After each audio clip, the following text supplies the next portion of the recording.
My name is Jane Parker. And until 2 months ago, I thought I knew who my family was.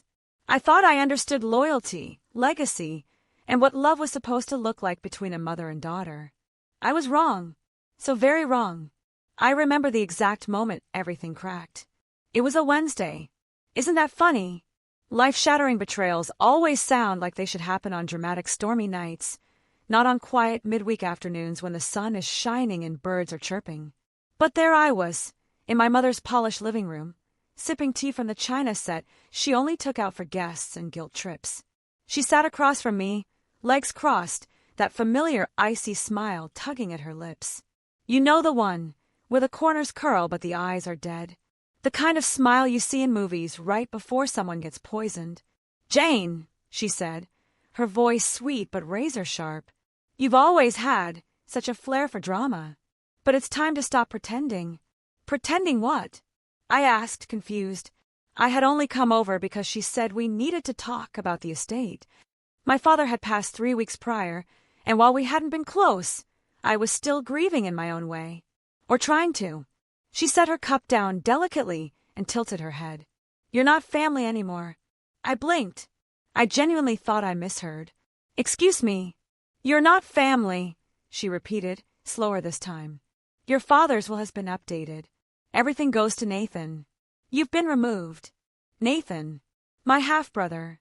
Her golden child. The man who once got arrested for throwing a beer keg through someone's windshield and somehow walked away with a slap on the wrist and a fresh trust fund. "You're joking," I said, trying to laugh it off. But her smile didn't budge.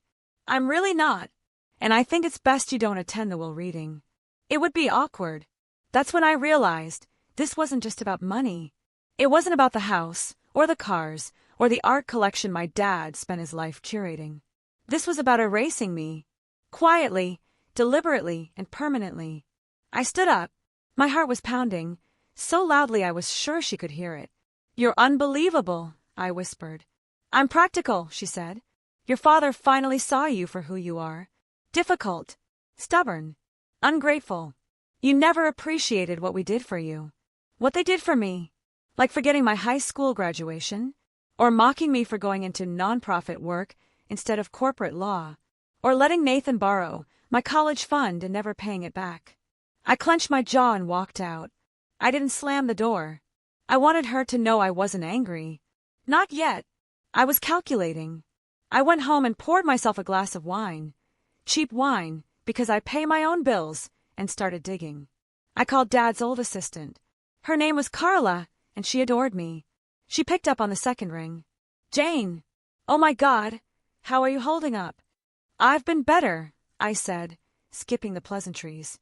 "Listen, did my dad ever mention changing his will?" There was a pause, then a strange tone in her voice. "He did, but not recently." "When was the last time he updated it?" "A year ago." "Why?" That's when my stomach dropped. My mother said the will had been updated recently, just a few months before his death. "Do you know where that last version was filed?" I asked. "Yes, with Gerald Flynn, his attorney, downtown." Bingo. I thanked her and called the firm. Gerald Flynn had been my father's lawyer for over 20 years. He was sharp, discreet, and had a memory like a steel trap. I made an appointment for the following morning. Walking into his office felt like walking into a vault. Wood panels, leather chairs, old clocks ticking ominously in the background. Gerald looked up from his papers and gave me a solemn nod. "I was expecting you," he said. "Were you now?" I raised an eyebrow. "Your father always said you were the only one who'd question things when they stopped adding up." That gave me pause. "I spoke to my mother," I said carefully. "She said the will was updated, that everything now goes to Nathan." Gerald leaned back and steepled his fingers. "That's partially true." My spine stiffened. "Partially. There are 2 wills," he said. "The one your mother submitted was signed and notarized, but questionable." "Questionable how?" "It was done when your father was heavily medicated. And more importantly, we have a video recording from a week after that version, where your father nullifies it." "What?" He nodded. "In the second and final will, your father reinstates you as primary beneficiary. He also makes some very specific comments about your mother and Nathan. I stared at him. You're telling me she tried to submit a fake will? I'm telling you she tried to erase you. But your father was one step ahead. Now, if I were a better person, I would have felt vindicated and walked away. But I'm not better. I'm just Jane, the daughter who was told she wasn't family anymore. The one they underestimated. And I was about to play my hand. I didn't tell Gerald what I was planning. Just asked him for the date and time of the official will reading. He gave it to me without question. The day of the reading, I walked in wearing a gray suit in quiet fury. My mother looked like she'd swallowed a lemon when she saw me. Nathan snorted and muttered something under his breath. I ignored them both. Gerald called the room to order. There were a few extended family members there, mostly vultures who hadn't seen my father in years but smelled money in the air. My mother sat front and center, fake tears on standby, her hand dramatically resting on Nathan's. Gerald opened a folder. We are here to execute the will of Edward Thomas Parker. Before we begin, I must state, for legal reasons, that two versions of the will exist. The first, dated February 3rd, was submitted by Mrs. Parker. The second, dated February 11th, was submitted by this office. We will begin with a viewing. The room shifted. Murmurs spread. My mother's lips pressed into a hard line. Then the TV screen turned on. And there he was, my father, pale, frail, but sharp as ever. If you're watching this, I'm likely dead, he said. And if my wife submitted an earlier version of my will, you should know it's void. My mother gasped. Someone behind me whispered, "Holy crap!" I was coerced into signing it under duress and morphine. My final wishes are outlined in this new document. Jane, if you're there, I'm sorry for everything. You always had more integrity than the rest of us combined. I should have told you that more often. I bit the inside of my cheek. I wouldn't cry. Not here. Not in front of them. In this will, he continued, the majority of my estate goes to Jane Parker, my daughter. The house, the collection, the investments. To Nathan, I leave my vintage record player, because that's all he ever cared about. And to my wife, Margaret, I leave the remainder of our joint checking account and my recommendation that she learn the value of loyalty. The video ended. Silence. Then chaos. My mother stood up, pointing at Gerald. This is fraud. This can't be legal. Gerald simply turned a page. Everything is signed, witnessed, notarized, and time-stamped. Any objections will be handled in court. Nathan looked like he'd been slapped. My mother stormed out, dragging him behind her. And I just sat there, calm, composed, triumphant. But that was only the beginning. They had tried to cut me out like I was nothing, like I was disposable. And now they were about to find out just how much damage a woman with power and patience could do. If you've never seen a narcissist lose control of the narrative, let me paint you a picture. It starts with denial, loud, desperate, embarrassing denial. Then comes the smear campaign, usually paired with crocodile tears and a fabricated version of reality. And finally, when all else fails, silence. Cold, punishing silence. That's exactly what happened after the will reading. By the time I got back to my apartment that day, my phone had blown up. 15 missed calls from Mom and one very dramatic voicemail from Nathan, which started with "You think you're better than us," and ended with "This isn't over." Charming. I poured a glass of wine and listened to every message, sipping slowly like I was sampling poetry. Mom's voicemails alternated between threats, guilt trips, and pleas for a family meeting. Nathan, on the other hand, had all the grace of a toddler mid-tantrum. I didn't respond. They'd made their choice when they cut me out. They didn't get to change the ending just because it didn't go their way. But let me be clear. I wasn't just going to walk off into the sunset with a house and a portfolio. Oh no, I had plans. Petty, strategic, delicious plans. The first step? Move into the estate. Not in a month. Not next week. The next morning. I pulled up to the Parker house. A stunning Victorian with black shutters and ivy crawling over the stone at exactly 8:15 a.m. in a moving van. It felt symbolic, like I was reclaiming every insult, every slight, every family dinner where they made me feel like the outsider in my own life. The housekeeper, Angela, was waiting at the door. She'd been with the family for 30 years and had always treated me like a person, not a nuisance. When she saw me, her eyes welled up. "Miss Jane," she whispered. "He told me to expect you." I hugged her tight. It was the first time in days I'd felt anything close to warmth.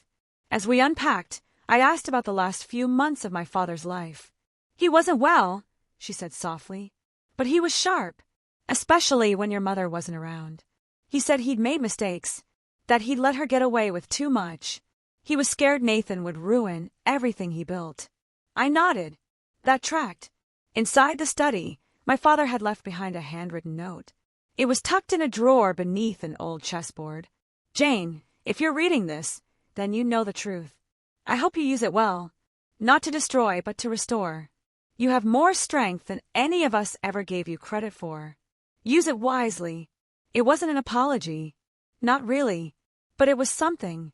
A crack in the cold, hard surface he'd always maintained.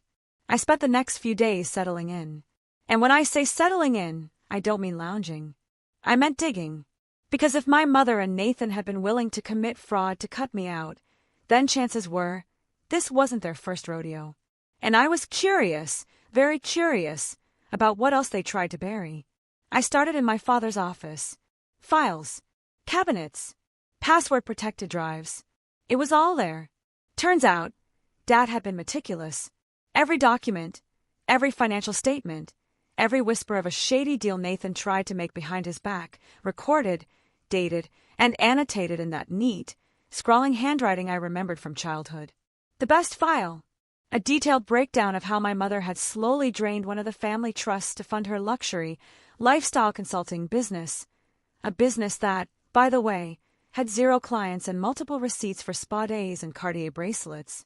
Now, I could have gone to the police. I could have called the IRS. But where's the satisfaction in that? Instead, I sent them both a gift. I mailed Nathan a copy of one of Dad's spreadsheets. Highlighted in red, the transfer of $250,000 from the trust to his failed crypto scheme. And to my mother, I sent a framed printout of the statement.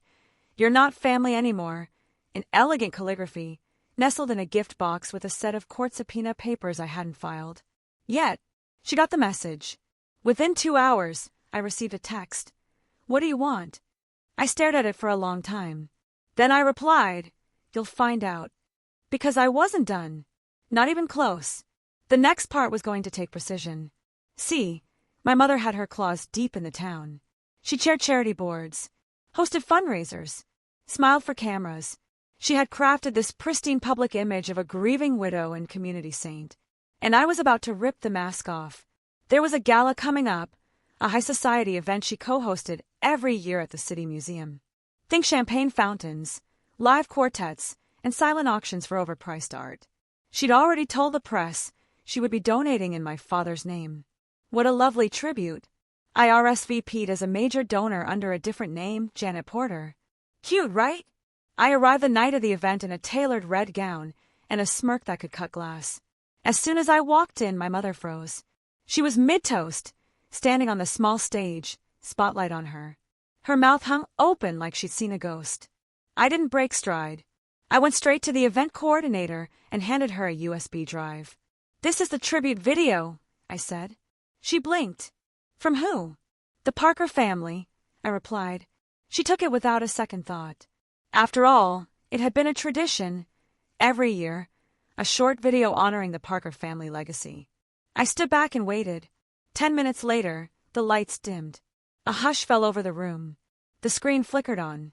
At first, it was standard stuff. My father's childhood photos, his early business ventures, classic piano music playing softly. Then it changed. Suddenly, up came graphs, financial records, transfers. My mother's face appeared, candid shots taken from security cameras in boutiques, spas, and private lounges. Her voice, taken from recorded phone calls I had legally acquired from my father's records, saying things like, "It's not like Jane's going to do anything with that money anyway." The room went silent. People gasped. I heard one woman say, "Oh my God." The video ended with the words, "Legacy is earned, not stolen." The lights came back on. My mother was shaking. She looked like she might faint. I stepped forward, calm as a breeze. "For those of you wondering," I said, projecting my voice just enough, "I'm Jane Parker, daughter of Edward Parker." and according to the real will, sole inheritor of his estate. Gasps. Murmurs. Phones came out. Flashes. It was over before it began. My mother left through the back door. Nathan didn't even show. Cowards, both of them. After that night, the story spread like wildfire. News blogs. Social media. People love a good downfall. Especially when it involves pearls, privilege, and perfectly groomed hypocrisy. The call stopped. So did the messages. But the silence wasn't peace. It was a warning. They weren't going to forgive me. Which was fine. Because I wasn't finished yet. They thought they'd strip me of everything. Money. Family identity. But in doing so, they'd handed me the greatest gift they could. Freedom. And I intended to use it. After the gala fallout, everything quieted down. On the surface. But if there's one thing I've learned about people like my mother and Nathan, it's that they never go away.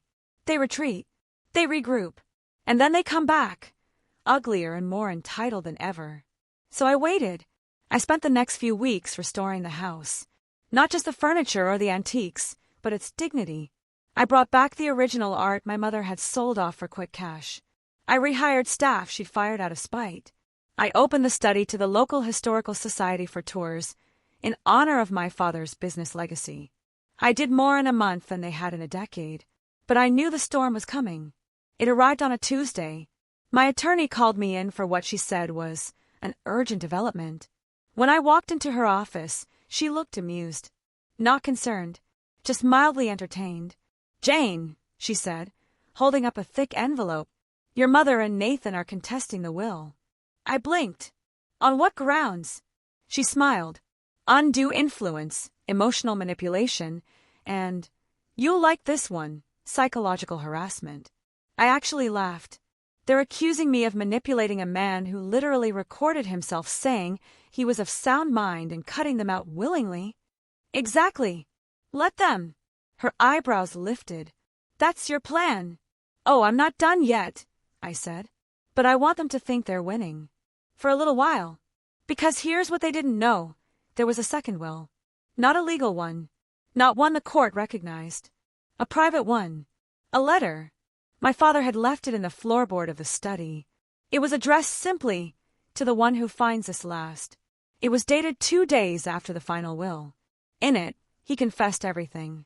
How my mother had isolated him in his final months. How Nathan tried to blackmail him into signing over accounts. How he regretted staying silent for so long. He even detailed assets they didn't know about. Offshore investments, a private safe deposit box, and a collection of rare artifacts stored under a different name. My name. "I trust you'll know what to do with this," he wrote. "You're the only one I believe won't turn it into a circus." Well, he wasn't wrong. I sat with that letter for 3 days. No moves. No revenge. Just thought. Because as satisfying as it had been to watch my mother unravel at the gala, this wasn't just about retaliation anymore. It was about legacy and control. So I did what I always do when I need clarity. I called Carla, Dad's old assistant. "Can you meet me?" I asked. One last time. We met at a quiet cafe by the lake. I slid the letter across the table. She read it silently, then looked up at me with misty eyes. "I knew he'd left something," she whispered. "He was terrified they'd destroy everything." "I'm not going to let that happen," I said. And I meant it. I took the letter to my lawyer. We didn't file it in court. We used it differently. Strategically. We leaked parts of it, anonymously, to 2 major business publications. Not the scandalous bits. Just enough to suggest that Nathan and Margaret Parker had attempted to seize control of family assets under suspicious circumstances. It took exactly 48 hours for the stock of Nathan's startup, a smoke and mirrors tech firm Dad had refused to fund, to plummet. Then the calls started again. First from Nathan. "You're ruining me." "No," I said. "You did that yourself. I'm just holding up a mirror." Then from my mother. "How much do you want to stop this?" I smiled into the phone. "I don't want your money. I want your silence." Pause. "What?" "You will drop the will contest. You will release a public statement saying you respect my father's wishes. And you will disappear. You can't be serious." "Oh, I'm very serious. Because if you don't, I'll release the rest." That got her attention. 2 days later, A carefully worded statement was published online. The Parker family has resolved its internal estate matters with mutual respect and understanding. We are moving forward in unity and honoring the wishes of Edward Parker with peace in our hearts. It was so full of lies it might as well have been written in crayon. But it was enough. I'd won. Not just the estate. Not just the assets. I'd won the narrative. I thought that would be the end. That I could finally breathe, rebuild, move on. But there was one more surprise left. Angela, the housekeeper, found something else. Hidden behind a panel in the attic. A small black box. Inside it was a single USB drive labeled, "For Jane, in case they come back." I plugged it in. It contained hours of audio recordings. Conversations between my mother and Nathan. Plans to move Dad into a care facility to access accounts. Jokes about how easily they could claim dementia. It was darker than I expected. More sinister. But it gave me peace. Because now, I knew who they truly were. And I had the receipts. I tucked the USB away somewhere safe. Because people like them don't stay quiet forever. They wait. They bide their time. But now, so do I. And I'm not the girl they cast aside anymore. I'm the one who inherited everything they tried to steal, including the power to bury them if they ever try again. So I live in the house they said I'd never set foot in again. I host fundraisers in my father's name. I sit on boards they once ruled. I walk through rooms filled with the ghosts of their lies, and I smile. Because I didn't just survive their betrayal. I built an empire from the ashes. And if they ever forget why they lost, I'll remind them. I'll play the second will. Again, and again, and again.